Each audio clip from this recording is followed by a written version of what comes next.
நூற்றுக்கணக்கான ஏக்கர் விவசாய நிலங்களை,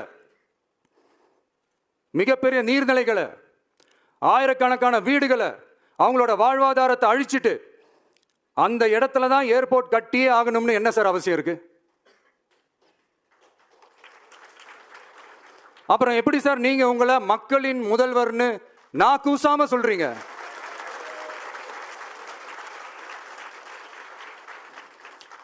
இதுல வேற உங்களுக்கும் இந்த பரந்தூர் ஏர்போர்ட் கட்டுற பிரச்சனைக்கும் சம்பந்தமே இல்லாத மாதிரி வேற காட்டிக்கிறீங்க. ஆனா ஏர்போர்ட்டுக்காக பரந்தூரை பரிந்துரை செஞ்சதே உங்க கவர்மெண்ட் தான் ஒன்றிய விமான போக்குவரத்து துறை அமைச்சர் சில மாதங்களுக்கு முன்னாடி சென்னை வந்திருந்தப்போ சொன்னார். அதுக்கும் உங்ககிட்ட இருந்த எந்த பதிலும் இல்லை.